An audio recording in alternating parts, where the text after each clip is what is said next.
नक्की आहे batch. Okay, thank you. Okay, काय पाहत होतो आपण लास्ट लेक्चरला? लास्ट लेक्चरला फॉर्मल चार्जचे एक्झाम्पल घेत होतो. फॉर्मल चार्ज तुम्ही दोन वेनं कॅल्क्युलेट करू शकता. एक तर तुम्हाला एक्झाम मध्ये थेरॉटिकल क्वेश्चन असेल तर तुम्हाला फॉर्म्युला यूज करावा लागेल. Formal charge on any atom, कोणत्याही कंपाऊंड मधल्या कोणत्याही ॲटमचा फॉर्मल चार्ज काउंट करताय. So formal charge is equal to total number of valence electron. पण कधीचे valence electron? Total number of valence electron in free state. तो ऍटम फ्री स्टेटला असताना बाजूला त्याचं इलेक्ट्रॉनिक कॉन्फिगरेशन लिहून घ्यायचं. आउटर मोस्ट ऑर्बिट मधले टोटल इलेक्ट्रॉन काउंट करायचे. ते झालं फ्री स्टेट. फ्री स्टेट मध्ये असताना total number of valence electron minus त्याच्यामधून काय सबट्रॅक्ट करणार? Minus total number of non bonding electron. Non bonding electron म्हणजे जे इलेक्ट्रॉन त्याच्या डोक्यावरती आपण रिप्रेझेंट करतो. ऑक्सिजन वरती 2 लोन पेअर असतात, नायट्रोजन वरती 1 लोन पेअर असते. इन दिस वे सल्फर वरती 2 लोन पेअर असतात. तर हे नॉन बॉन्डिंग इलेक्ट्रॉन आहेत जे केमिकल बॉन्डिंग मध्ये पार्टिसिपेट करत नाहीत. Minus bonding electrons, total number of bonding electrons. Oxygen आहे त्याचे 2 काय आहेत? कोव्हॅलेंट बॉन्ड आहेत वॉटर मॉलिक्यूल मध्ये. तर तुम्ही या साइडचे पण बॉन्डिंग इलेक्ट्रॉन काउंट करणार, या साइडचे पण बॉन्डिंग इलेक्ट्रॉन काउंट करणार. फॉर ऑक्सिजन जेवढे आहेत तेवढे सगळे बॉन्ड आणि त्याच्यातले इलेक्ट्रॉन काउंट करायचे. ते झाले बॉन्डिंग इलेक्ट्रॉन डिवायडेड बाय 2. कारण ते इलेक्ट्रॉन इक्वली शेअर झालेले असतात 2 ॲटम मध्ये, ज्या ॲटम मध्ये तो बॉन्ड आहे. बरोबर की नाही?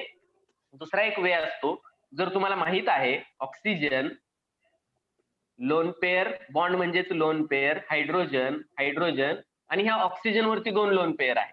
तर तुम्ही काय करू शकता? जे बॉन्ड आहेत ते इक्वली डिस्ट्रीब्यूट करा आणि त्या ॲटमच्या अराउंड एक सर्कल करा. जे बॉन्डिंग इलेक्ट्रॉन आहेत ते इक्वली डिस्ट्रीब्यूट करा आणि आता काउंट करा की याच्या फेवर मध्ये किती इलेक्ट्रॉन आहे. हे डायरेक्टली जरी तुम्ही काउंट केलं तर valence electron minus valence electron तुम्हाला माहित आहे ऑक्सिजनच्या आउटर मोस्ट ऑर्बिट मध्ये 6 इलेक्ट्रॉन असतात. Minus non bonding electron 4 minus bonding electron 4 divided by 2 हे करण्यापेक्षा तुम्ही एक सर्कल त्याला काय करू शकता? ड्रॉ करू शकता. त्याच्या फेवर मधले इलेक्ट्रॉन लिहा. जिथं बॉन्ड आहे तिथं हाफ करा त्या बॉन्डला. एकच इलेक्ट्रॉन याच्या फेवर मध्ये घ्या. डबल बॉन्ड असतील तर 2च इलेक्ट्रॉन येतील आणि आता काउंट करा 1 2 3 4 5 6. आणि हे डायरेक्ट या दोन्हीसाठी तुम्ही एकच क्रायटेरिया यूज करू शकता. मग ही जी मेथड आहे ती एमसीक्यू साठी वापरा. एमसीक्यू साठी वेळ नाही जाणार तिथं, किंवा डायरेक्टली तुम्हाला थेरॉटिकल विचारलंय तर तुम्हाला फॉर्म्युला लिहून असं काय करायला लागेल? सॉल्व्ह करायला लागेल. बिकॉज थेरॉटिकल क्वेश्चनला मार्क्स जे आहेत ते स्टेप वाईज आन्सरला काय असतात? असोसिएटेड असतात. दॅट्स वाय थेरॉटिकल साठी तुम्हाला हे करावं लागेल. एमसीक्यू साठी तुम्ही ही ट्रिक यूज करू शकता. It is clear? Yes. Okay, हे झालेलं आहे ऑलरेडी आपल्या लास्ट लेक्चरला. So give the heading limitations of octet rule.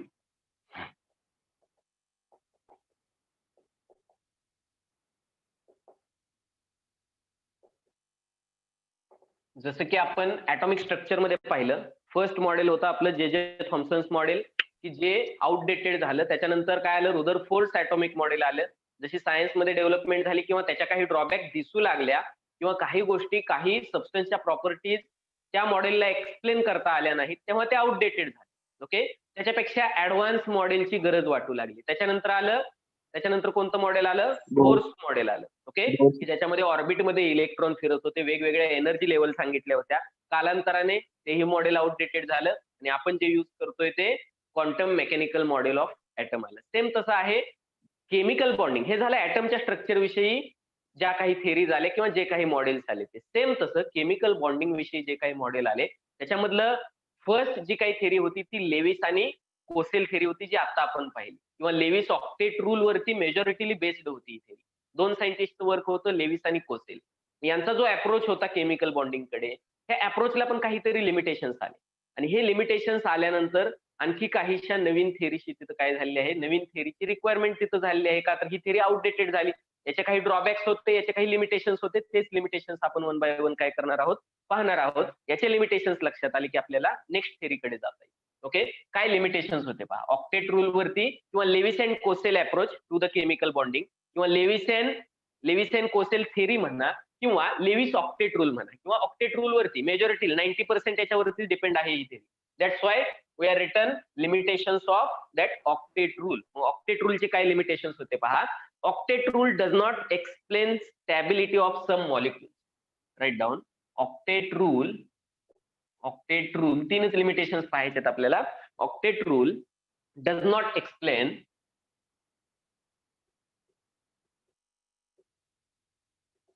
stability of some molecules. कोणते मॉलिक्युल्स आहेत पाहणार आहे आपण. It means some molecules does not have 8 electrons. काही मॉलिक्युल मध्ये 8 इलेक्ट्रॉन नव्हते तरी ते स्टेबल होते. So write down some molecules does not have some molecules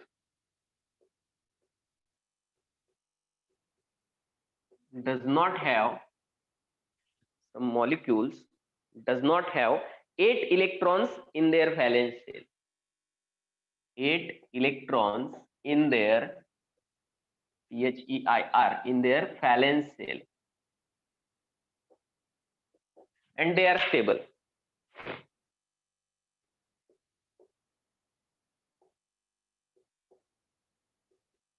काही इलेक्ट्रॉनच्या आउटर मोस्ट ऑर्बिट मध्ये किंवा व्हॅलेन्स सेल मध्ये 8 इलेक्ट्रॉन नाहीयेत आणि 8 इलेक्ट्रॉन नसून पण ते काय आहेत, त्यांना स्टॅबिलिटी आहे. या गोष्टी ऑक्टेट रूलने काय केल्या नाहीयेत, एक्सप्लेन केलं नाही. एक्झाम्पल पहा, कोणते मॉलिक्युल्स आहेत असे. BeCl2 beryllium डायक्लोराइड, PF5 पेंटाफ्ल्युरो phosphorus,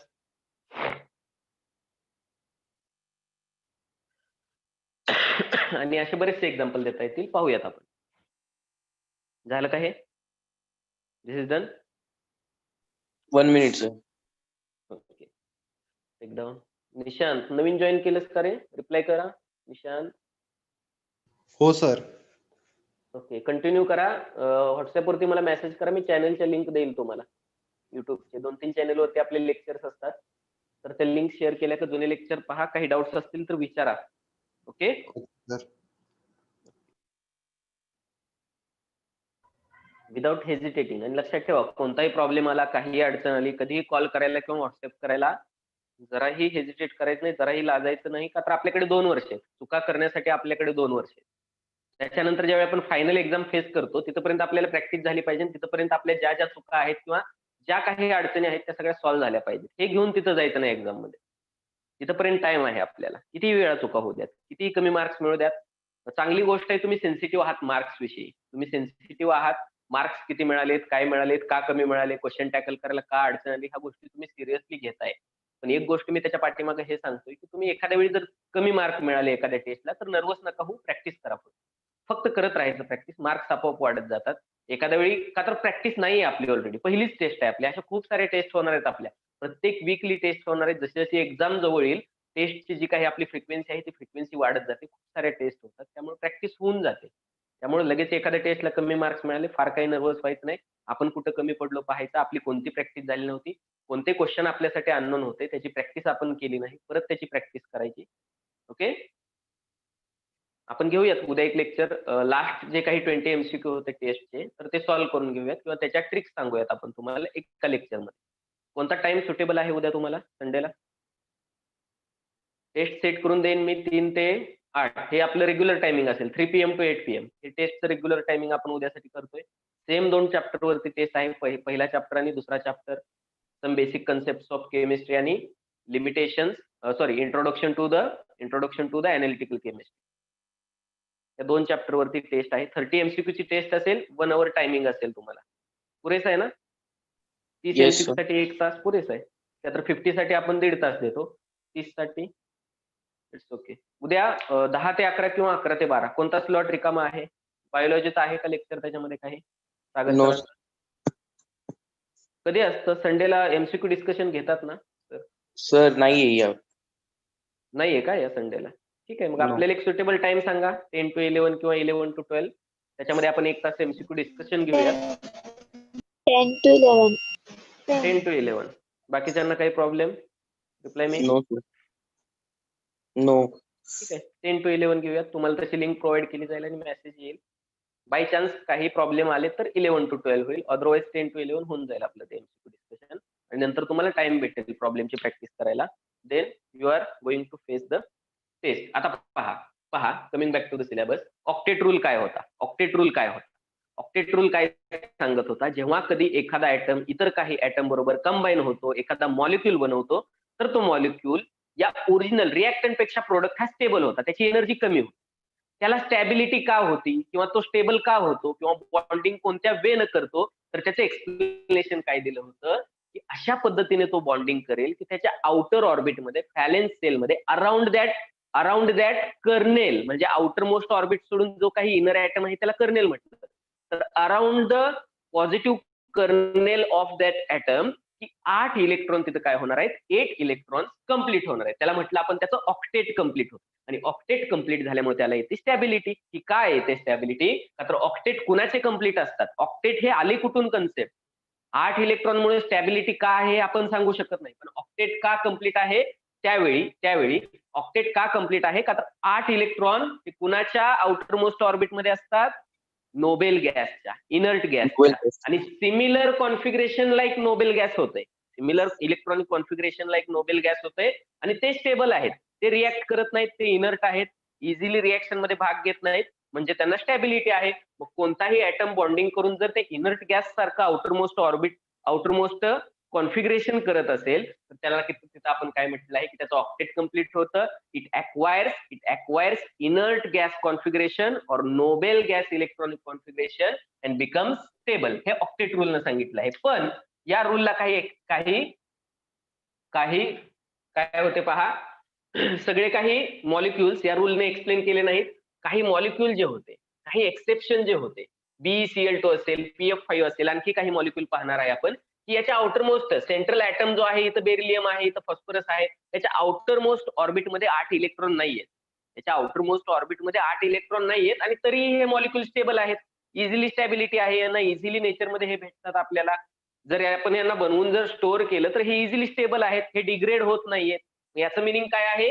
octet रूलनं या मॉलिक्यूलची स्टॅबिलिटी एक्सप्लेन केली नाही, म्हणजे ऑक्टेट रूल इथं काय झालेलं आहे? फेल झालेलं आहे. हे ड्रॉबॅक आहे ऑक्टेट रूलचं. मग असे जे मॉलिक्यूल आहेत या मॉलिक्यूलच्या 3 कॅटेगरीज केलेल्या आहेत पहा. कोणत्या 3 कॅटेगरीज आहेत पहा? First, incomplete octet. इनकम्प्लीट म्हणजे ज्याच्या आउटर ऑर्बिटमध्ये 8 पेक्षा कमी इलेक्ट्रॉन आहेत. So incomplete, write down this 3 categories. Sir, what Incomplete. is reason behind incomplete octet? Yes. What is? Reason behind incomplete octet? Okay, we are going to find that. Incomplete octet का आहे ते पाहणार आहे आपण. Okay, तर ही drawback आहे या रूलची, म्हणजे ह्या रूलने सगळे मॉलिक्यूल कव्हर केले नाहीत. हे ऑलरेडी नेचरमध्ये स्टेबल आहेत without completion of octet. Okay, octet complete नसताना पण हा जो रूल होता, हा रूल याला ऍप्लिकेबल नाहीये. ओके, हे स्टेबल आहेत नेचरमध्ये. ऑक्टेट रूलने हे मॉलिक्यूल कव्हर केले नाहीत, याच्या ड्रॉबॅक पाहतोय आपण. ओके, हे एक्सेप्शनल केस या रूल साठी आहेत, पण जनरली पाहिलं तर असे खूप सारे मॉलिक्यूल आहेत की ज्यांचं ऑक्टेट कम्प्लीट नसताना पण ते स्टेबल आहेत. म्हणजे ऑक्टेट रूलने 100% आपल्याला एक्सप्लेनेशन दिलेलं नाहीये की सगळे मॉलिक्यूलची स्टॅबिलिटी एक्सप्लेन केलेली नाही. आणि सगळे बॉन्डिंग जे आहेत, ज्या प्रकारचे आपण बॉन्डिंग पाहणार आहेत, हे जर 100% तुम्हाला एक्सप्लेन करायचं असेल तर अशी कोणतीच एक थिअरी नाही त्याला की जे सगळ्या मॉलिक्यूलचं बॉन्डिंग एक्सप्लेन करेल. त्याच्यासाठी तुम्हाला मिनिमम 4 to 5 थिअरीज काय करायला लागतील. काही मॉलिक्यूलचं एक्सप्लेनेशन मिळतं यानं, PSEPR थिअरीनं काही मॉलिक्यूलच्या बॉन्डिंगचं एक्सप्लेनेशन भेटतं, फिबिटी थिअरीनं काही मॉलिक्यूलच्या स्टॅबिलिटीचं एक्सप्लेनेशन भेटतं, बॉन्डिंगचं एक्सप्लेनेशन भेटतं. एमओटीची गरज आहे काही मॉलिक्यूलला एक्सप्लेन करण्यासाठी. ओके, त्यामुळं कोणतीही अशी 100% प्युअर थिअरी नाही की जी सर्वच्या सर्व मॉलिक्यूलला कव्हर करते. Okay, next. Yes sir, duplet rule कुठनं आला? ड्युप्लेट ऑक्टेट वरूनच ड्युप्लेट म्हणलेला आहे, फक्त हेलियम साठी. ज्याचं कॉन्फिगरेशन हेलियम सारखं होतं त्याला ड्युप्लेट म्हणतात. ड्युप्लेट मीन्स 2 इलेक्ट्रॉन्स. ओके, तर हेलियम मध्ये 8 इलेक्ट्रॉन पॉसिबलच नाहीत, त्याचा ऍटॉमिक नंबरच 2 आहे, त्याच्यामध्ये 2च इलेक्ट्रॉन होतात. मग ज्यावेळी कधी हायड्रोजन हा 2 इलेक्ट्रॉन, हायड्रोजन मध्ये एकच इलेक्ट्रॉन असतो, आणखी एका बरोबर यानं काय केलं, इलेक्ट्रॉन इक्वल शेअरिंग केलं आणि 2 इलेक्ट्रॉन झाले, तर आपण याला ऑक्टेट म्हणू शकत नाही, आपण याला ड्युप्लेट म्हणतो. ओके, फक्त in case of hydrogen. Lithium करू शकतो, लिथियमनं जर एक इलेक्ट्रॉन काय केला, एक इलेक्ट्रॉन इलिमिनेट केला लिथियमनं, तर लिथियम मध्ये 3 इलेक्ट्रॉन होते, 2 इलेक्ट्रॉन राहिले, म्हणजे याचे ड्युप्लेट काय आहे, कम्प्लीट आहे. पण तिथे चार्ज काय येईल, लिथियम प्लस असा चार्ज येईल. ओके, इनकम्प्लीट ऑक्टेट 8 पेक्षा कमी इलेक्ट्रॉन आहेत. देन एक्सपांडेड ऑक्टेट, एक्सपांड होणे, मोठं होणे, म्हणजे एक्सपांडेड ऑक्टेट 8 पेक्षा मोर इलेक्ट्रॉन. जास्त इलेक्ट्रॉन आहे. Yes. And then odd electron. अशा 3 कॅटेगरी मध्ये आपण मॉलिक्यूलला काय करू शकतो, कॅटेगराइज करू शकतो. सर आवाज ब्रेक होतोय. आवाज ब्रेक होतोय. येईल थोडासा नेटवर्क इश्यू असेल, होऊन जाईल क्लिअर. वेट करा 2 minute.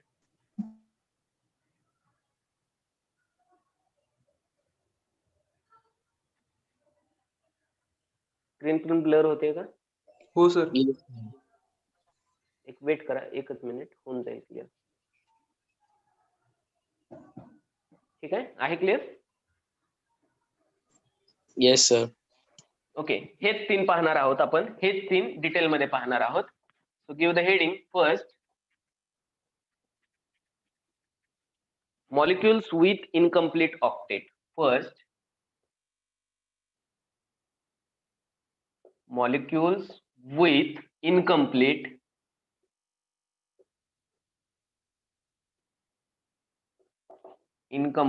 octet. Molecules with incomplete octet. Example, BF3, BeCl2, LiCl.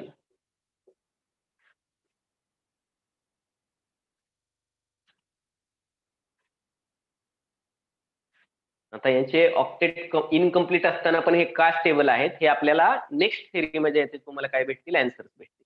तेच पाहतोय आपण. म्हणजे जे आपण सांगितलं होतं, electron according to Max Planck, electron radiation emit करतो, त्याची एनर्जी कमी होते आणि तो न्यूक्लियस मध्ये का फॉल डाऊन होत नाही, न्यूक्लियस मध्ये जाऊन का पडत नाही, ऍटमला स्टॅबिलिटी काय आहे, न्यूक्लियस मध्ये का तो जात नाही, त्याच्याकडे अट्रॅक्ट का होत नाही. तर ह्याचे जे आन्सर आहेत हे आपल्याला क्वांटम मेकॅनिकल मॉडेल मधून मिळाले. Quantum mechanical model of atom. तसं आपण पहिल्या थेरीच्या ज्या ड्रॉबॅक आहेत ह्या कम्प्लीट केल्या जातील दुसऱ्या थेरीकडून. दुसऱ्या थेरीच्या ज्या काही ड्रॉबॅक आहेत त्याचे जे लिमिटेशन्स आहेत ते फुलफिल केले जातील तिसऱ्या थेरीकडून. आणि हे प्रोसेस चालूच राहणार आहे. आणखी काही वर्षानंतर नवीन थेरी देतील जर तुमच्यापैकी कोणी सायंटिस्ट झालं तर. आणि जे आपण करंटली शिकतो या पण थेरी आउटडेटेड होतील. जी करंटच्या थेरीज आहेत त्या आउटडेटेड होतील. नवीन एखादी थेरी इंट्रोड्यूस. हे चालत राहणार आहे प्रोग्रेस. ओके, पहा. Take LiCl. LiCl मध्ये तुम्ही सांगू शकता लिथियम सेंट्रल ऍटम आहे. सॉरी, लिथियम याचं एक्झाम्पल घेतोय आपण. तर लिथियमच्या यस इलेक्ट्रोपॉझिटिव्ह आहे. याच्या आउटर ऑर्बिट मध्ये किती इलेक्ट्रॉन झाले असतील? 1 इलेक्ट्रॉन. पहा लिथियम पहिल्यांदा सेम, कोणतीही गोष्ट करताना सेमच गोष्टी करायच्यात आपल्याला. लिथियमचा ऍटॉमिक नंबर पहिला लिहा, त्याचे इलेक्ट्रॉनिक कॉन्फिगरेशन लिहा. 3 हा ऍटॉमिक नंबर आहे. इलेक्ट्रॉनिक कॉन्फिगरेशन काय लिहाल तुम्ही? 1s2 2s2 no 1s2 2s1. Okay, which is the outer orbit. Outer shell कोणती आहे? Second orbit. मग आउटर मोस्ट ऑर्बिट मध्ये इलेक्ट्रॉन किती आहे? Only 1 electron. जर यानं क्लोरीन बरोबर काय केलं? कोव्हॅलेंट बॉन्ड तयार केला, तर क्लोरीन 1 इलेक्ट्रॉन शेअर करेल याला. मग याचा 1 इलेक्ट्रॉन आणि क्लोरीनचा 1 इलेक्ट्रॉन म्हणून याची काय कम्प्लीट होणार आहे? ड्युप्लेट. मग आउटर ऑर्बिट मध्ये किती इलेक्ट्रॉन कम्प्लीट झालेले आहे त्याचे? ड्युप्लेट. सो लिथियम हॅज सर हा आयोनिक बॉन्ड असेल ना? Yes. Okay, Sir, ionic bond असेल. ओके, लिथियम क्लोराइडचा आयोनिक बॉन्ड असेल. म्हणजे हे ऑर्बिट मध्ये दाखवणार नाही आपण. आपण कसं दाखवणार? Li+Cl-. ठीक आहे. मग याच्या आउटर मोस्ट ऑर्बिट मध्ये काय होणार आहेत? 2 इलेक्ट्रॉन्स कम्प्लीट होणार आहेत. Okay, has 2 electrons. LiCl no. LiCl electron share पण करू शकतो. LiCl इलेक्ट्रॉन शेअर पण करू शकतो. आता लक्षात घ्या, इथं जे आपण शिकतो, आपण 2 कॅटेगरीज शिकतो, ionic bond and covalent bond. तर मग ड्युप्लेट कसं बनणार? येस तेच सांगतोय मी. इथं जे होतंय ते शेअरिंगच होतं इलेक्ट्रॉन. इथं जे होतंय ते इलेक्ट्रॉनचं शेअरिंग होतं. त्याचे एक्सप्लेनेशन सांगतो मी तुम्हाला. आता आपण या लेवलला म्हणजे 11th स्टँडर्डच्या लेवलला किंवा 12th स्टँडर्डच्या लेवलला ज्या गोष्टी शिकतोय त्याच्यामध्ये आपल्या दोन वेगवेगळ्या कन्सेप्ट आहेत, आयोनिक बॉन्ड आणि कोव्हॅलेंट बॉन्ड. बरोबर का? दोन वेगवेगळ्या शिकतोय. आयोनिक बॉन्ड म्हणजे इथं इलेक्ट्रॉनचं कम्प्लीट काय झालं पाहिजे, ट्रान्सफरच झालं P1. पाहिजे, जिथं पॉझिटिव्ह चार्ज आणि निगेटिव्ह चार्ज सेपरेटच असला पाहिजे.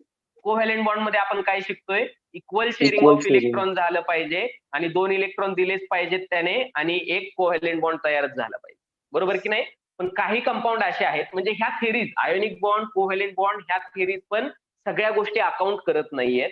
ओके, काही बॉन्डचं नेचर जर आपण पाहिलं तर काही बॉन्डचं नेचर असं असतं पहा, 50% आयोनिक बॉन्ड नेचर जे आहे 50% आयोनिक बॉन्डचं आहे, एकच बॉन्ड आहे 50% कोव्हॅलेंट बॉन्ड, कोव्हॅलेंट बॉन्डचं आहे. ओके, तर हे जे आहे या गोष्टी तुमच्या सिलेबससाठी नाही, या गोष्टी ज्या आहेत त्या तुमच्या सिलेबससाठी नाही आहेत. काही वेळा सर आवाज ब्रेक होतोय. काही वेळा तुम्हाला लिथियम हा ही एक्झाम्पल मध्ये येतोय. Clear? No sir. No, sir. Clear येतोय? ओके. सर स्क्रीनचा पण प्रॉब्लेम आहे. नेटवर्क इश्यू असेल. काही वेळा तुम्हाला लिथियम हा आयोनिक बॉन्ड, स्क्रीनचा पण इश्यू येतोय. Yes, sir. Break होतोय voice. ओके ओके, वेट करा. बाकीच्यांना होतो का रे ब्रेक? बाकीच्यांना होतोय? रिप्लाय करा मला. Yes, sir. नेटवर्क इश्यू कोणाला? जर सगळ्यांना होत असेल तर तो माझा नेटवर्क इश्यू आहे.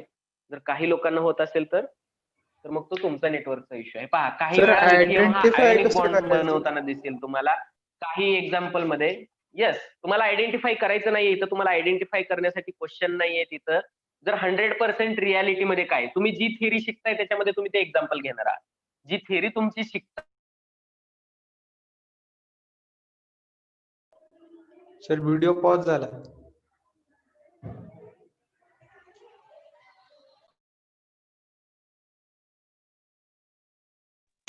Yes, sir.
Are you getting my voice? Reply me.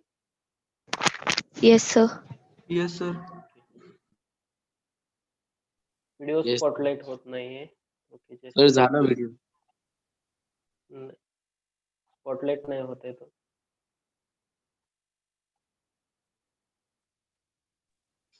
Sir screen is visible. Screen visible आहे. Yes sir. Yes, sir. Wait करा 1-2 मिनिट. व्हिडिओ स्पॉटलाइट होते तो पाहूयात आपण.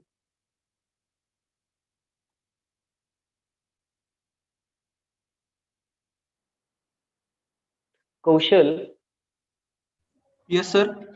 ऑटोमॅटिकली तू होस्ट झालेला आहे. माझे 2 अकाउंट आहेत बघ. तर काय कर, माझ्या दोन्ही अकाउंटला ऍज अ को होस्ट पार्टिसिपंट मध्ये जा. माझ्या अकाउंटवरती क्लिक कर, मोर ऑप्शन येतील तिथं. Oh, सर म्हणून 2 अकाउंट आहेत. मेक अ को होस्ट म्हणून ऑप्शन आहे बघ. co-host करू का? हा, दोन्ही अकाउंटला कर को होस्ट. ओके, अजून एक अकाउंट आहे.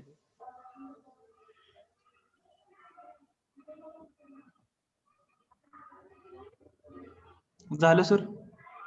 झालेलं आहे. व्हिडिओ स्पॉटलाइट करता येतो का बघ ऑप्शन मध्ये जाऊन.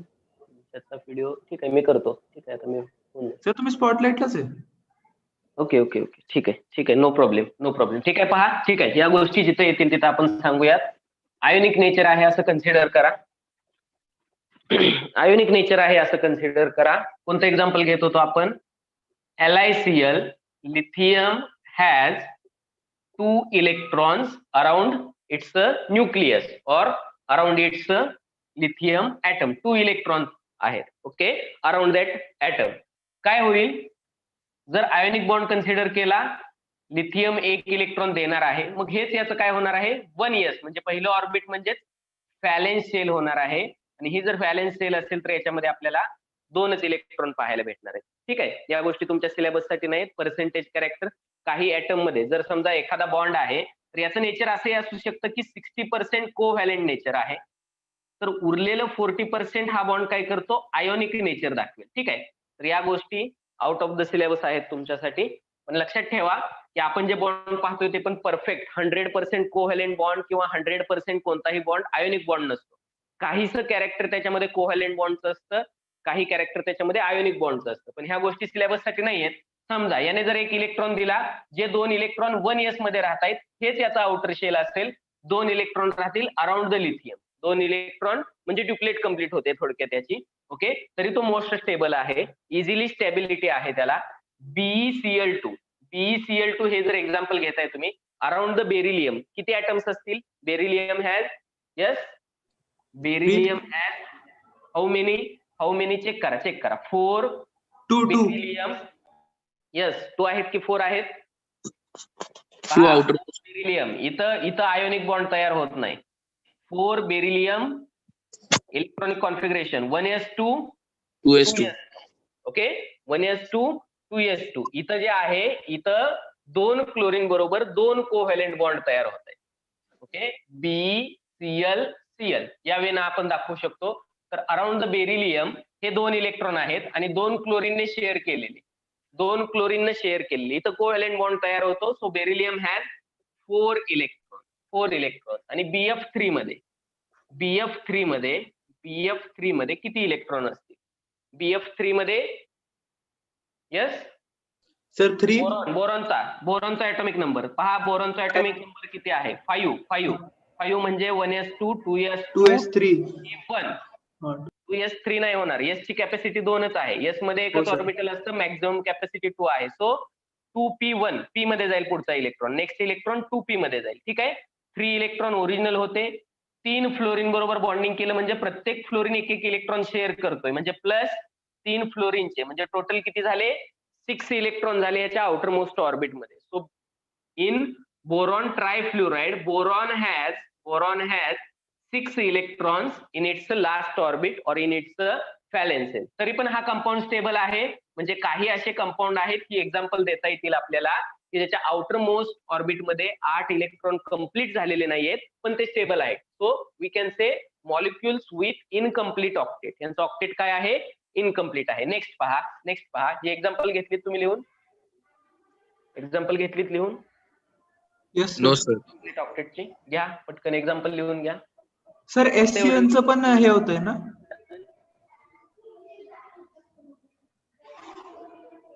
काय होतंय? SCN मध्ये पण सर कशाचं? म्हणजे ऑक्टेट नाही कम्प्लीट HCl होत. की HCl? सर सल्फर कार्बन आणि नायट्रोजन. एक्झाम्पल नाही सर SCN. पुन्हा octet complete. SS HCl. Sir. Okay, आपण पाहिलं होतं HCN चं एक्झाम्पल. मोस्ट स्टेबल स्ट्रक्चर कोणतं होतं? मोस्ट स्टेबल स्ट्रक्चर हे होतं, बरोबर का? मोस्ट स्टेबल स्ट्रक्चर 3 4 5 6 7 पहा, काउंट करा. 1 2 3 4 5 6 7 8 हे कन्सिडर करणार आपण ऑक्टेट रूल नुसार. म्हणजे याचं ऑक्टेट कम्प्लीट होतं, याचं ऑक्टेट कम्प्लीट होतंय 1 2 म्हणजे हे 4 इलेक्ट्रॉन आणि हे प्रत्येकाचं ऑक्टेट कम्प्लीट होतं HCl. ओके, सर मी ते दुसरं घेतलेलं. Most stable. हा, ते फॉर्मल चार्ज साठी आपण कन्सिडर करत होतो. ऑक्टेट रूल पाहतोय आपण, तर आपण बॉन्ड मधले दोन्ही इलेक्ट्रॉन आपण कन्सिडर करतो. ठीक आहे, हे झालं molecules with incomplete octet. Next काय होतं आपलं? Molecules with expanded octet. Write down. Second category, molecules with expanded octet. असे मॉलिक्युल्स की ज्याच्या आउटर ऑर्बिट मध्ये 8 पेक्षा जास्त इलेक्ट्रॉन आहे. For example, or you can say some molecules has more than 8 electrons in or around the central atom. Some molecules has more than 8 electrons, more than 8 electrons around the central atom.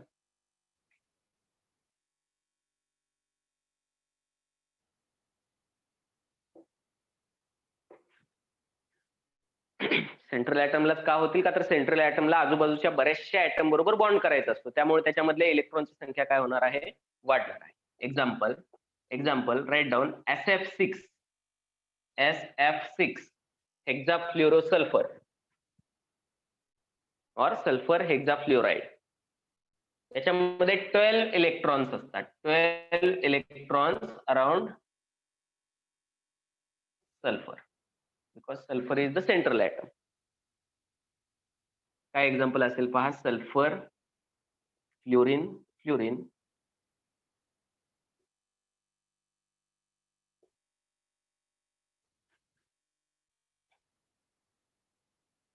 आता count करू शकता तुम्ही. 1 2 3 4 5 6. 6 bond means 6 covalent bond, 6 single 12 covalent electrons. Bond means 12 electrons. आणि याचंही octet काय असेल? प्रत्येक फ्लोरीनचं complete असेल. कसं कम्प्लीट असेल? प्रत्येक फ्लोरीन वरती 3 लोन पेअर्स असतील.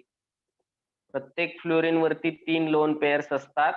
आणि हा बॉन्ड म्हणजे 3 × 2 6 आणि हे 2 किती झाले? 8 इलेक्ट्रॉन. इथं प्रत्येक ऍटमचं ऑक्टेट काय आहे? कम्प्लीट आहे फ्लोरीन ऍटमचं. पण जर तुम्ही सेंट्रल ऍटम पाहिला तर याच्यामध्ये मोर दॅन 8 इलेक्ट्रॉन्स आहेत. म्हणजे ऑक्टेट रूल इथं फॉलो होईल का? ऑक्टेट रूल इथं ओबे केला जात नाही या मॉलिक्युल कडून. Okay, or you can take a example PCl5 phosphorus. Second example phosphorus pentachloride PCl5. So phosphorus has how many electrons? 10 electrons. 10 electrons around it. त्याचं जे स्ट्रक्चर आहे फॉस्फरस सेंटरला आहे. पहा, फॉस्फरस सेंटरला आहे. या प्लेन मध्ये, फॉस्फरसच्या प्लेन मध्ये 3 क्लोरीन आहेत. फॉस्फरसच्या प्लेन मध्ये 3 क्लोरीन आहेत. पहा, इथे एक क्लोरीन आहे, इथे एक क्लोरीन आहे आणि इथे एक क्लोरीन आहे. जसं की आपल्या फॅनचे 3 विंग्स असतात तसे काय आहे? एका प्लेन मध्ये आहे. ओके, या प्लेन मध्ये जर आहेत हे 3 असं कन्सिडर केलं आपण. एक फॉस्फरस आहे, 2 क्लोरीन, तिसरा क्लोरीन आहे असं जर कन्सिडर केलं, या प्लेन मध्ये आहे. तर या प्लेनच्या अबोव द प्लेन एक क्लोरीन आहे आणि बिलो द प्लेन एक क्लोरीन आहे. म्हणजे या प्लेनच्या अबोव एक क्लोरीन आहे आणि बिलो साइडला, बॉटम साइडला एक क्लोरीन आहे. आणि हे जे 3 आहेत किंवा हे जे 4 आहेत, हे 3 क्लोरीन ऍटम या फॉस्फरसच्या प्लेन मध्ये आहेत. म्हणजे हे 4ही एका प्लेन मध्ये आहेत. लाईक दिस. येते का लक्षात? सर, येतंय? येस सर समजा हे पेज म्हणजे जर एक प्लेन आहे, तर या प्लेन मध्ये हे 3 क्लोरीन ऍटम आहेत. म्हणजे फॉस्फरस सेंटरला आहे, इकडे एक क्लोरीन आहे, इकडे एक क्लोरीन आहे, इकडे एक क्लोरीन आहे. 4ही ऍटम एका प्लेनला आहेत. या प्लेनच्या वरती इथे एक क्लोरीन आहे आणि या प्लेनच्या खाली इथे एक क्लोरीन आहे. ते आपल्याला 2 डायमेन्शनली दाखवता येत नाही. येस कौशल? येस.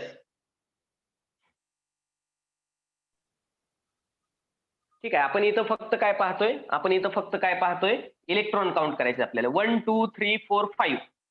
5 बॉन्ड मीन्स 10 इलेक्ट्रॉन्स असतील around the sulphur. Okay, or you can take an example of H2SO4. Take an example of H2SO4, which is called as king of chemicals.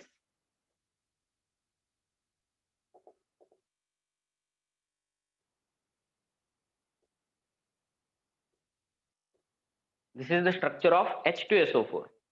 Write down third example, H2SO4. Sulfuric acid. Draw the structure. So these oxygen carries 2 lone pairs, doubly bonded oxygen. यांचं octet complete आहे. यांच्यावरती पण 2-2 loan pairs असतील. यांचंही octet complete आहे. दोन्ही हायड्रोजनची duplet complete आहे. सल्फरच्या around किती इलेक्ट्रॉन्स असतील? Count it and tell me. Around the sulphur how many electrons are there? Sulphur is the central atom. 12 electron असतील. Why? Because there are 6 covalent bonds. 6 covalent bond means one bond is equal to 2 electrons. Therefore 12 electrons असतील. So sulfur has 12 electrons around it. 12 electrons असतील. म्हणजे या सगळ्यांचं octet expanded झालेलं आहे. 8 पेक्षा जास्त इलेक्ट्रॉन्स आहेत. काही मॉलिक्युल्स असे आहेत, म्हणजे असं नाही की सल्फर प्रत्येक वेळी एक्सपांडेड ऑक्टेट दाखवतो असं नाही. काही मॉलिक्युलमध्ये जो आपण सेंट्रल ॲटम घेतलेला आहे सल्फर, हा ऑक्टेट कंप्लीट पण करतोय. फॉर एक्झाम्पल पहा, जर सल्फर Cl2, Cl2, सल्फर डायक्लोराइड, हा जर मॉलिक्यूल तुम्ही कन्सिडर केला तर याच्यामध्ये सल्फर वरती 2 लोन पेअर असतात, 2 सिंगल बॉन्ड करतो, 2 क्लोरीन बरोबर हा सल्फर. मग या एक्झाम्पल मध्ये जर तुम्ही पाहिलं, या एक्झाम्पल मध्ये 2 + 2 + 2 + 2 8 इलेक्ट्रॉन कंप्लीट आहेत अराउंड द सल्फर, किंवा याच्या व्हॅलेन्स शेल मध्ये 8 इलेक्ट्रॉन आहेत. म्हणजे इथं काय करतोय हा सल्फर? इथं ऑक्टेट रूल ओबे करतोय. पण काही मॉलिक्यूल मध्ये सल्फर काय करतोय? याचं ऑक्टेट आहे ते एक्सपांड झालेलं आहे आणि हा मॉलिक्यूल तरीही स्टेबल आहे. मग याची स्टेबिलिटी का आहे हे आपल्याला ऑक्टेट रूलने एक्सप्लेन केलेलं नाहीये. आणि थर्ड कॅटेगरी राहते आपली, लास्ट कॅटेगरी. टेक डाऊन दिस एक्झाम्पल्स घेतलेत का? H2SO4 एक्झाम्पल्स लिहून घ्या फक्त. Last, odd electron molecules, third category. Odd electron molecules, ज्याच्यामध्ये नंबर ऑफ इलेक्ट्रॉन्स ऑड आहेत. आता इथं आपण जेवढे एक्झाम्पल पाहिले ज्याच्यामध्ये 2 इलेक्ट्रॉन्स होते, 4 इलेक्ट्रॉन्स होते, 6 इलेक्ट्रॉन्स होते, 10 होते, 12 होते. इट मीन्स सगळे इवन नंबर ऑफ इलेक्ट्रॉन्स होते. म्हणजे प्रत्येक मॉलिक्यूल मध्ये जे आउटर मोस्ट ऑर्बिट मध्ये असणारे इलेक्ट्रॉन्स आहेत हे एकमेकांना पेअर अप झाले होते, त्यांचे स्पिन पेअर्ड झाले होते. एकाचा अपवर्ड एरोने दाखवलं तर एक आपण डाऊनवर्ड एरोने दाखवू शकत होतो. पण काही मॉलिक्यूल मध्ये हे ऑड नंबर ऑफ इलेक्ट्रॉन्स पण प्रेझेंट आहेत आणि तरी पण ते काय आहेत? तरीही ते काय आहेत? स्टेबल आहेत. फॉर एक्झाम्पल पहा, फॉर एक्झाम्पल NO और NO2. NO आणि NO2 मध्ये जर तुम्ही पाहिलं तर इथं आपल्याला काय भेटतील? NO नायट्रिक ऑक्साईड म्हणतात याला. Write down this, nitric oxide म्हणतात. आणि NO2 ला नायट्रोजन डायऑक्साईड म्हणतात. हे पण according to their formal charge किंवा ऑक्सिडेशन स्टेट वरून याची नावं आहेत. तेही होणार आहे तुम्हाला.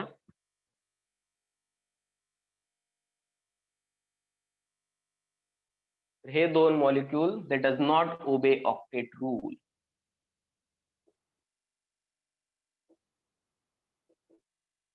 हे मॉलिक्यूल ऑक्टेट रूल ओबे करत नाहीत. पहा, nitrogen double bond oxygen, nitrogen वरती एक लोन पेअर आहे, एकच सिंगल इलेक्ट्रॉन आहे, आणि ऑक्सिजन वरती as it is 2 lone pair आहे. ऑक्सिजन पहा इथं काय केलेलं आहे नायट्रोजन, नायट्रोजनचं इलेक्ट्रॉनिक कॉन्फिगरेशन, नायट्रोजनचा नंबर 7, 1s2 2s2 2p3, बरोबर की नाही? आउटर ऑर्बिट मध्ये S मध्ये 2 इलेक्ट्रॉन आहेत, S मध्ये, P मध्ये 3 इलेक्ट्रॉन आहेत. ओके, यापैकी काय झालेलं आहे पहा, हे 2 electron as a lone pair इथं राहिलेले आहेत. बरोबर की नाही? ओके, दोन इलेक्ट्रॉननी काय केलेलं आहे, ऑक्सिजनच्या 2 इलेक्ट्रॉन बरोबर इक्वल शेअरिंग केलेलं आहे. समजा मी एक्स ने जर ऑक्सिजनचे इलेक्ट्रॉन दाखवतोय, तर समजा हे 2 कोव्हॅलेंट बॉन्ड झाले, हे दोन्ही काय झाले आहेत, कोव्हॅलेंट बॉन्ड झालेले आहेत. ओके, आणि हा एक इलेक्ट्रॉन जो राहिलेला आहे अनपेअर्ड इलेक्ट्रॉन, हा ऑक्सिजन वरती आहे. ओके, आणि असं स्ट्रक्चर असून पण हा NO मॉलिक्यूल किंवा नायट्रिक ऑक्साईड काय आहे, नायट्रोजनचा ऑक्साईड स्टेबल आहे. याच्यामध्ये ऑड नंबर ऑफ इलेक्ट्रॉन आहेत. याच्या अराउंड किती इलेक्ट्रॉन आहेत हे जर तुम्ही काउंट केलं तर किती इलेक्ट्रॉन भेटतील तुम्हाला? 1 2 3 4 5 6 आणि हा 7. म्हणजे इथं काय भेटणार आहे तुम्हाला? 7 इलेक्ट्रॉन्स. 7 इलेक्ट्रॉन्स म्हणजे हा नंबर कसा झाला? Odd number of electron. आणि तरी पण याला काय आहे? स्टॅबिलिटी आहे. जर तुम्ही NO2 चं स्ट्रक्चर पाहिलं, N double bond O double bond O, इथं जर तुम्ही कन्सिडर केलं, ऑक्सिजनचे ऑक्टेट काय आहे, sorry double bond single bond करा, सिंगल बॉन्ड O, का तर नायट्रोजनला 3 बॉन्ड असतील. ओके, याच्यावरती 2 लोन पेअर्स असतील, याच्यावरती 3 लोन पेअर्स असतील. आणि नायट्रोजनने लोन पेअर इथं काय केले असेल, नायट्रोजनने इलेक्ट्रॉन डोनेट केल्यामुळे याच्यावरती पॉझिटिव्ह चार्ज येतो, याने इलेक्ट्रॉन ऍक्सेप्ट केल्यामुळे काय येतो, याच्यावरती निगेटिव्ह चार्ज येतो. इथं जरी तुम्ही काउंट केलं 1 2 3 4 5 6 7 इलेक्ट्रॉन्स, म्हणजे odd number of electrons, odd number of electrons भेटणार आहेत. त्यामुळं हे दोन्ही मॉलिक्यूल स्टेबल आहेत की ज्याच्यामध्ये ऑड नंबर ऑफ इलेक्ट्रॉन्स. त्याला आपण ऑड इलेक्ट्रॉन मॉलिक्युल्स म्हणू शकतो किंवा molecules with odd number of electrons असंही म्हणू शकतो. तर असे काही एक्झाम्पल्स आहेत, घेतलेत काही एक्झाम्पल लिहून तुम्ही? याच्यामध्ये आपण मॉलिक्यूल कॅटेगराइज केलेले आहेत. Yes sir. Have you written this? Okay, पहा, हे झालं आपलं पहिलं लिमिटेशन की ऑक्टेट रूल सगळेच मॉलिक्यूल उभे करत नाहीये. काही मॉलिक्यूल की ज्यांना स्टॅबिलिटी आहे पण ते ऑक्टेट रूल फॉलो करत नाहीत, त्याच्यापैकी काहींचे 8 पेक्षा कमी असतील, 8 पेक्षा जास्त असतील, काहींचे ऑड नंबर ऑफ मॉलिक्यूल असतील. असे 3 टाइप केले आपण. ओके, सेकंड लिमिटेशन, हे झालं first limitation. Now second limitation, shape आणि geometry cannot be explained by octet rule. Octet रूलने एकच कन्सेप्ट घेतली होती की कोणताही कंपाऊंड ज्यावेळी मॉलिक्यूल बनवतो, कोणताही ऍटम, त्यावेळी तो काय करतो, फक्त त्याचं ऑक्टेट कंप्लीट करतो, इनर्ट गॅस सारखं कॉन्फिगरेशन ऍक्वायर करतो. त्याच्यामध्ये त्या मॉलिक्यूलचा शेप कसा आहे, त्याची जॉमेट्री कशी आहे, किंवा त्याच्यामध्ये एनर्जीज कशा आहेत, किंवा एकमेकांवरती रिपल्सिव्ह फोर्स एक्झर्ट होतोय का त्या इलेक्ट्रॉनचं, अशा कोणत्याही गोष्टी अकाउंट केल्या नाहीत या थेअरीमध्ये. हे मेजर ड्रॉबॅक आहे. Write down, shape and geometry. Shape, कोणत्याही मॉलिक्यूलचा शेप कसा आहे याच्यावरती स्टॅबिलिटी असते. शेप कसा आहे त्याच्यावरती स्टॅबिलिटी असते. शेप अँड जॉमेट्री म्हणू शकतो आपण त्याला सायंटिफिक टर्म मध्ये. Shape and geometry cannot be explained by octet rule.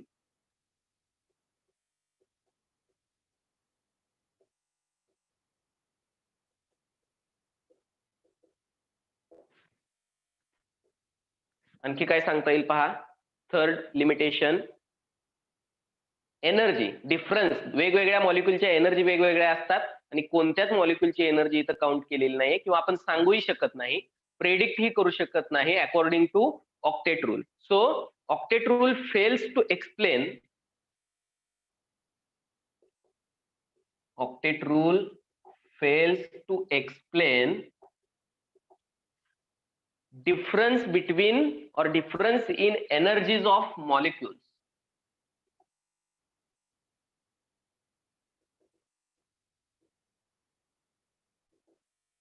Energies of molecules. तर असे 3 ड्रॉबॅक आपल्याला मेजर सांगता येतील लिमिटेशन्स ऑफ ऑक्टेट रूल मध्ये. त्यामुळे नवीन थिअरी डेव्हलप झालेली आहे, जी थिअरी आपण याच्यानंतर पाहणार आहोत. Valence shell electron pair repulsion theory. झालं का हे? This is done. Yes sir. Sir, झालं का बाकी? Yes Suresh. sir, inert gases takes place in chemical reaction. Inert gases हे केमिकल रिएक्शन मध्ये इझिली टेक पार्ट करत नाहीये. Easily, okay. नॉर्मल कंडिशनला कोणताही इनर्ट गॅस कोणतीही रिएक्शन दाखवत नाही. फार हॅझार्डस कंडिशन्स असतील त्यावेळी इनर्ट गॅस एखादी रिएक्शन दाखवू शकतो, पण जनरली आपण जे लिहितो काही रिएक्शन आपण इझिली रूम टेम्परेचरला करतो, ऍटमॉस्फेरिक प्रेशरला करतो. अशा कंडिशनला इनर्ट गॅस हे रिएक्शन दाखवत नाही. ते एक्साइटेड स्टेट मध्ये असतील एक्स्ट्रा एनर्जी त्याने ऍब्सॉर्ब केली असेल, हायर लेवलला गेले असतील, हायर एनर्जी लेवलला, तर तशा वेळी ते एखादी रिॲक्शन दाखवतात. अदरवाईज नॉर्मल कंडिशनला ते रिॲक्टिव्ह नाहीये. ओके, आणि ते नेचरमध्ये सापडताना पण फ्री फॉर्म मध्ये, जसं आर्गॉन आहे. आर्गॉनचे सिंगल ऍटम सापडतात. आर्गॉन गॅसमध्ये काय असतात? आर्गॉनचे सिंगल ऍटम असतात, म्हणजे ते स्वतःच्या ऍटम बरोबर पण बॉन्डिंग करत नाही. आर्गॉन मोनो ऍटॉमिक गॅस आहे. जसं जर तुम्ही पाहिलं, हायड्रोजन हा डायटॉमिक गॅस आहे. नायट्रोजन म्हणजे नायट्रोजनचा एक ऍटम दुसऱ्या ऍटम बरोबर बॉन्डिंग करतोय, तेव्हा नायट्रोजनचा मॉलिक्यूल तयार होतोय. नायट्रोजनच्या एका ऍटमने दुसऱ्या ऍटम बरोबर ज्यावेळी ट्रिपल बॉन्ड केला, त्यावेळी नायट्रोजनचा मॉलिक्यूल तयार होतोय. हायड्रोजनच्या एका ऍटमने दुसऱ्या ऍटम बरोबर ज्यावेळी सिंगल बॉन्ड केला, त्यावेळी हायड्रोजनचा मॉलिक्यूल तयार होतोय. पण हे स्वतःच्या ऍटम बरोबरही बॉन्डिंग करत नाहीये, का तर ते ऑलरेडी स्टेबल आहेत, त्यांचं ऑक्टेट कंप्लीट आहे. त्यांना दुसऱ्या ऍटम बरोबर रिॲक्शन करण्याची किंवा रिॲक्ट होण्याची गरज नाहीये, का तर ते ऑलरेडी स्टेबल आहेत. यांचं कारण काय असतं रिॲक्ट होण्याचं? कॉम्बिनेशन होऊन मॉलिक्यूल बनवल्यानंतर हे काय होतात? स्टेबल होतात, एनर्जी कमी होते. तर हे ऑलरेडी स्टेबल आहेत, त्यामुळे हे काय होत नाही? रिॲक्ट होत नाही.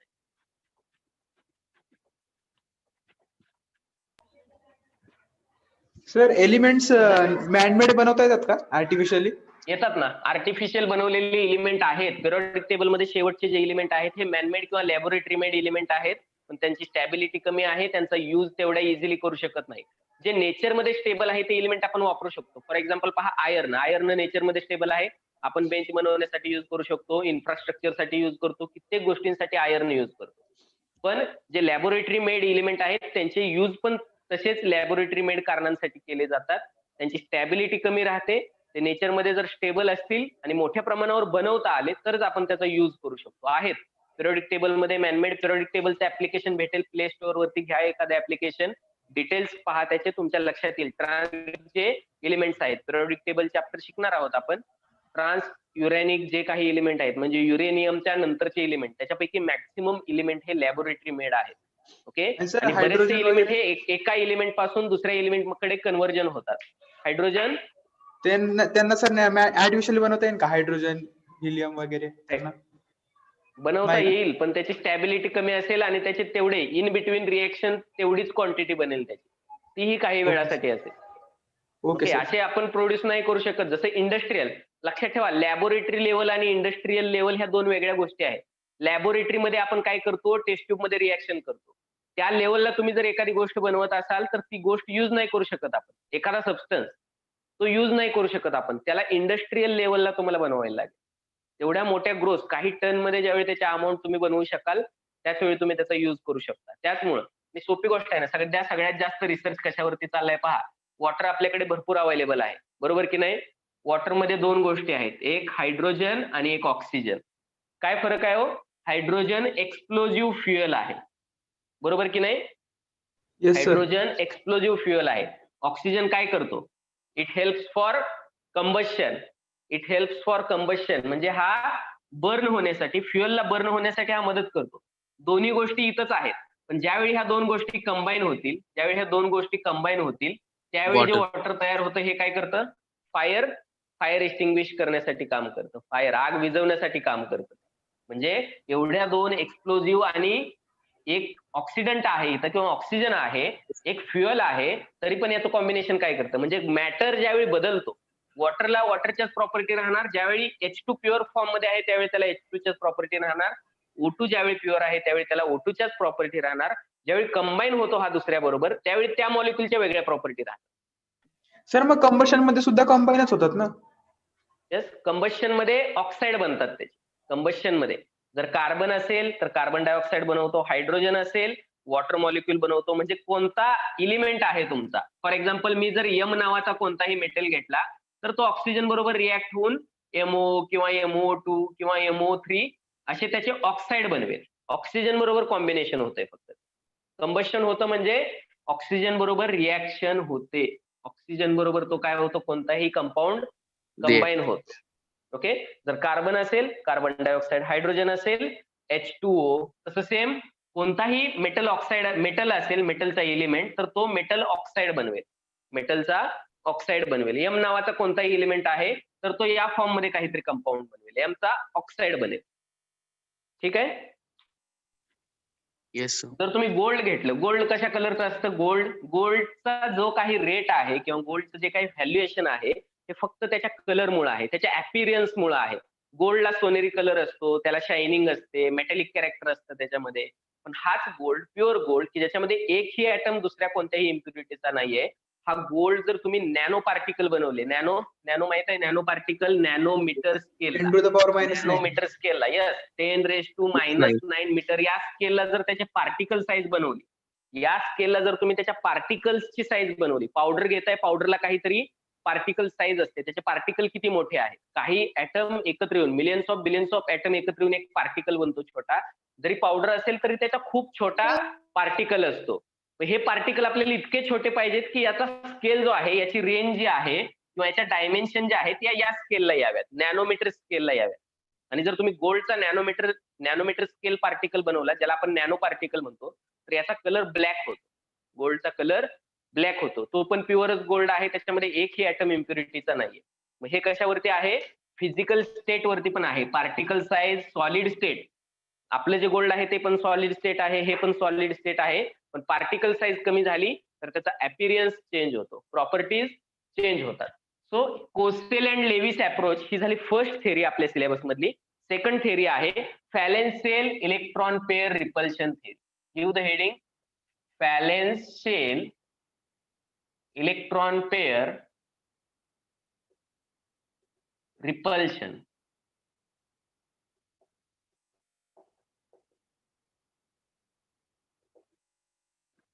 याला फियस ईपीआर म्हणतात, VS EPR theory, VS EPR theory.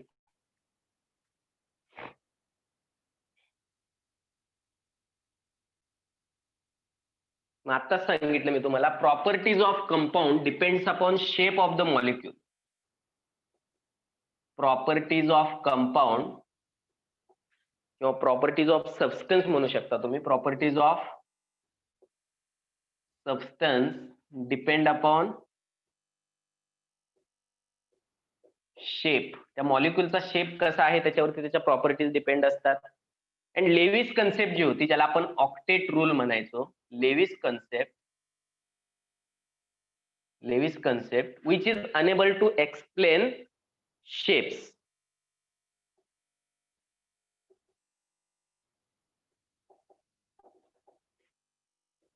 Shapes of the molecules Lewis कन्सेप्टने सांगितलेले नाहीयेत. Okay.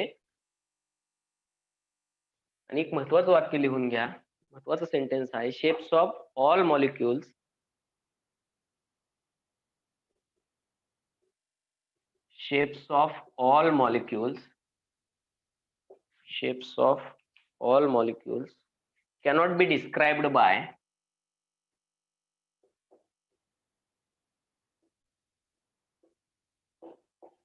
cannot be described by any single theory.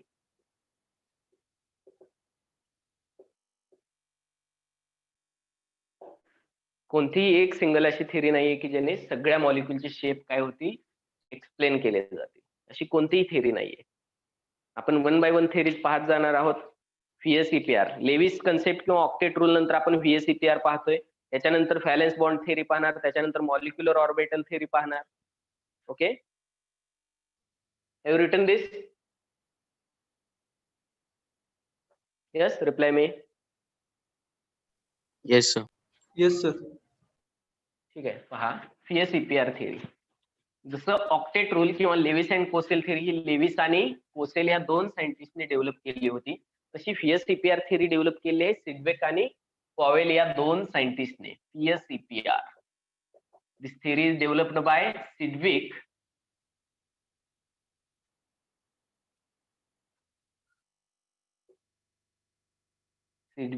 And Powell, दोन सायंटिस्टने हे काय केली डेव्हलप केलेली आहे. राईट द नेम ऑफ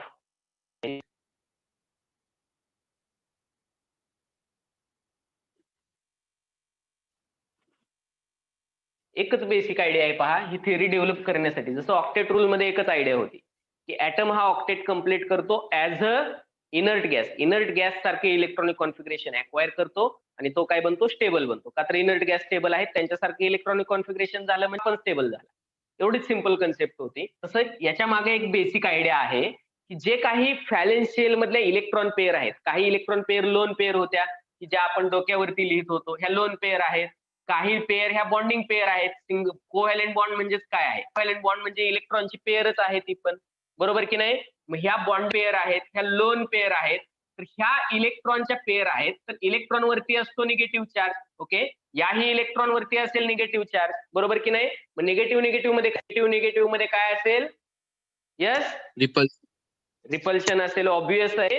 मग ह्या ज्या वेगवेगळ्या पेअर मध्ये असणारं रिपल्शन आहे, हे रिपल्शन विचारात घेतलेलं आहे सिद्विक आणि पॉली. तेवढ्याच वरती एक नवीन कन्सेप्ट, ज्या इलेक्ट्रॉन पेअर आहेत त्या एकमेकांना रिपेल करतात, हेच सांगितलेलं आहे. Valence shell electron pair repulsion theory असं त्याचं नाव आहे. So write down, based on a basic idea VSEPR, based on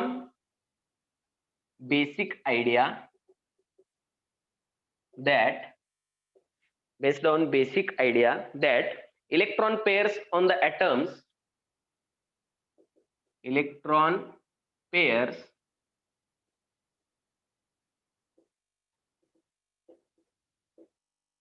on the atoms, electron pairs on the atoms repel each other. त्याच्यामध्ये काय असणार आहे? रिपल्शन असणार आहे, एकमेकांना ते रिपेल करतील.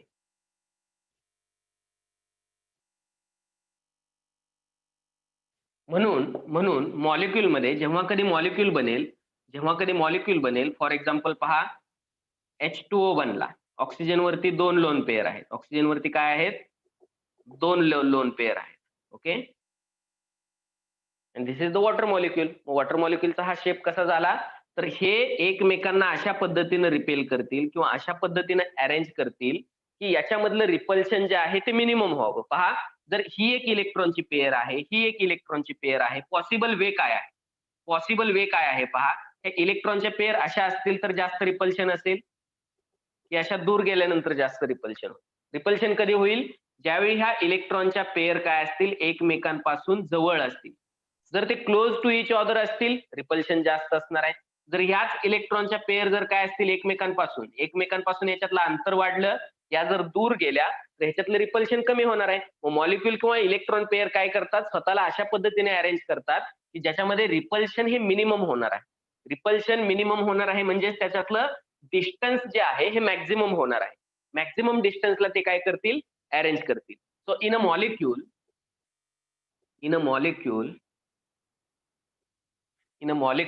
electron pairs arrange,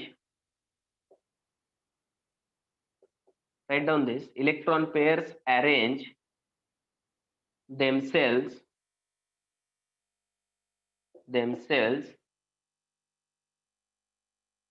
in such a way that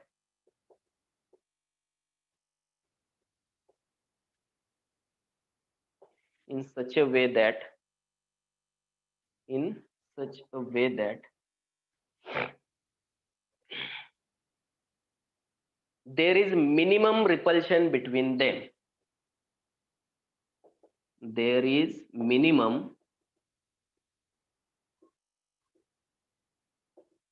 repulsion between them. ते अशा पद्धतीने अरेंज करतील की त्याच्यामध्ये मिनिमम रिपल्शन असणार आहे. आणि ही जी अरेंजमेंट असते त्याला इलेक्ट्रॉन पेअर जॉमेट्री म्हटलं जातं. द अरेंजमेंट ऑफ इलेक्ट्रॉन्स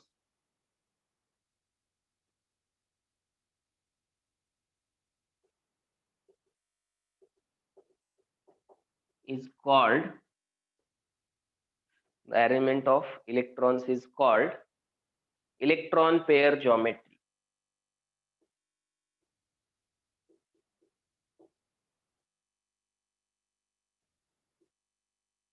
त्यांना काय म्हटलं जातं? अरेंजमेंटला इलेक्ट्रॉन पेअर जॉमेट्री असं म्हटलं जातं. ओके,